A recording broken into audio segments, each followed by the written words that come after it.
O'zbek adabiyotining taniqli namoyandalaridan biri O'tkir Hoshimov 1941 yilning 5-avgustida Toshkentning Beshyog'och dahasiga qarashli Do'mbrobod mavzeida tavallud topdi. 1964-yili Toshkent davlat universiteti jurnalistika fakultetining sirtqi, so'ngra kunduzgi bo'limida o'qidi. 1959-1960-yillar temir yo'lchi, O'zbekiston ovozida 1960-1966-yillar Toshkent haqiqati, 1966-1982-yillarda Toshkent oqshomi gazetalari bo'limi mudiri bo'lib ishladi. G'ofur G'ulom nomidagi adabiyot va san'at nashriyotida bosh muharrir o'rinbosari bo'lib ishladi. Sharq yulduzi jurnalida bosh muharrir bo'ldi.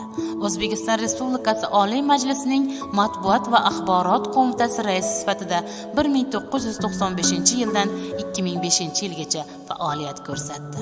Uzoq yillar 2005-yildan 2013-yillar teatr jurnalida rahbarlik qildi. 1962-yil Po'lat chavandoz nomi bilan birinchi kitobi nashrdan chiqdi. 1963-yil 17-aprel To'ng'ich badiiy asari 4 maktub hikoyasi Toshkent haqiqati gazetasida bosildi. 1963-yil oktyabr birinchi yirik asari Cho'l havosi qissasi Sharq yulduzi jurnalida e'lon qilindi.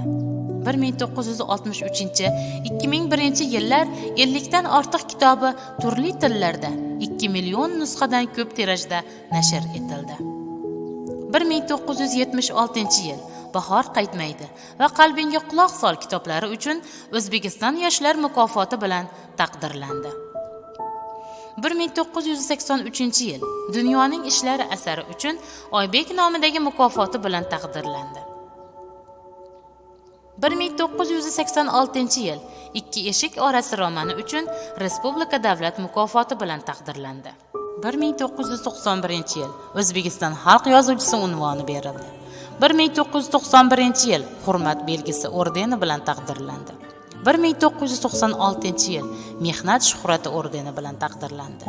1987-2000-yillar Meksika, Turkiya, AQSh, Shvetsiya, Xitoy, Pokiston, Avstraliya, Bangladesh, Hindiston va boshqa mamlakatlarda xizmat safarlari va rasmiy delegatsiya tarkibida bo'ldi.